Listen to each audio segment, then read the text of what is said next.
What's happening, family? It's your man, Courtney Brown Jr. here in Detroit, Michigan at my man's studio. Nick Speed. Thanks. Big shout out to Nick Speed. We're up here high atop the Penobscot building.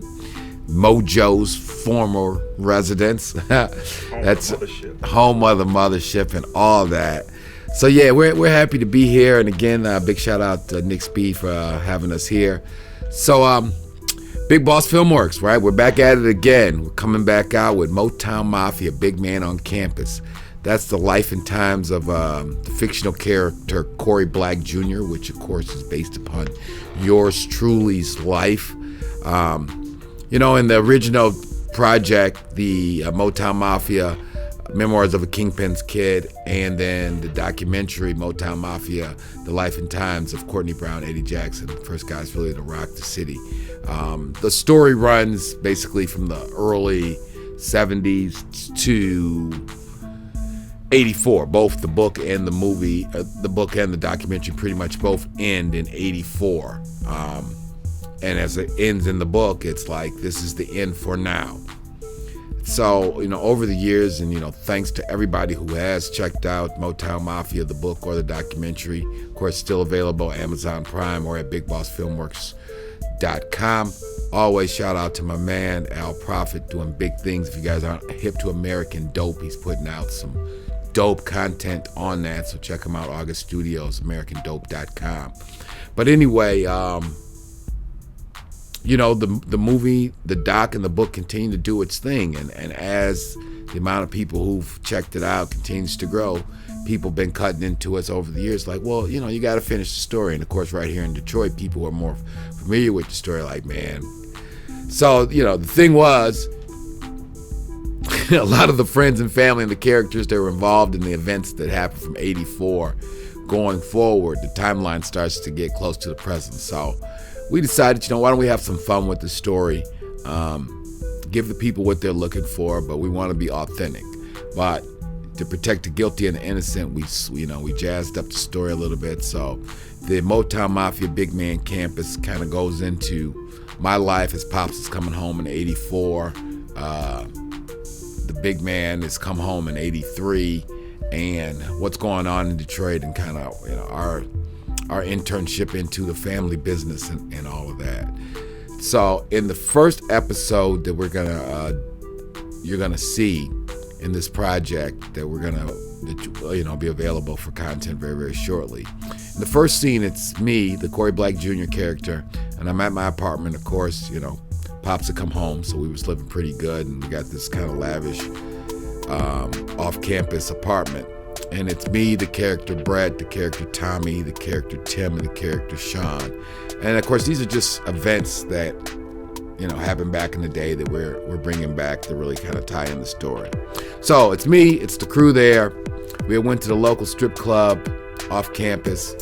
We had brought back like 4 broads from the strip club, and they're back at our place. We're doing what everybody was doing back in the day. It's the 80s, so we're floating a few plates of cocaine around, smoking a few joints, knocking off a couple bottles of champagne, and everything's everything. One of the strippers that we had brought back had some brother who was a little neighborhood, a little local drug dealer. She was just, killing us with what a big deal her brother was, and he's doing this and that on the block. And it was all kind of cool. Again, we're just, sniffing, doing our lines and yada, yada, yada. Because these strippers just think that we're like kind of these rich, spoiled college boys who just happen to be at the strip club. So my man, Brett, the character Brett, he starts to cut into me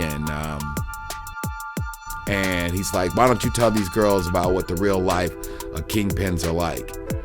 And so me and the Randy Jackson character kind of go through this hesitation about, do we really want to get all into the family business like that?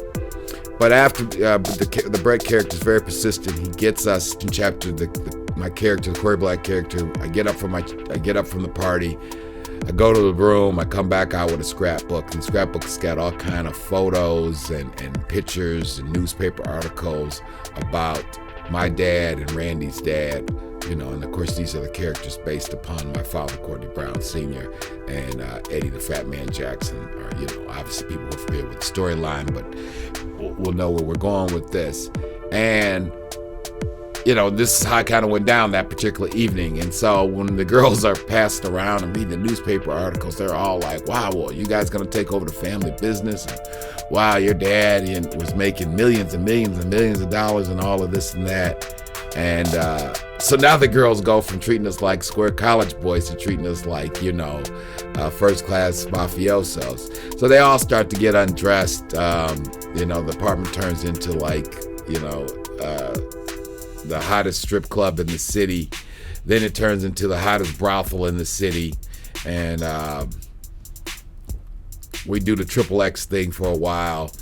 And it's as the scene unfolds, I think I get a call back. Well, it's not from my father, because I believe in this storyline, my father is on the way, is actually on the run. My father and Eddie had come into contact with guys like Frank Matthews or Nicky Bonds, and all the way up through Demetrius to Young Boys Incorporated, and kind of weaved them all together. So anyway, the Corey Black character gets a call back from the city. He's got to get ready to get back home, to get back on his job. The strippers all get their clothes back on, and the fellas continue with the party. So that's the introductory, just a little teaser of what you guys are gonna see in the introductory chapter of the book and of the webisode series that we're gonna do in animation. So check it out, it's gonna be hot. So make sure you check us out at BigBossFilmworks.com.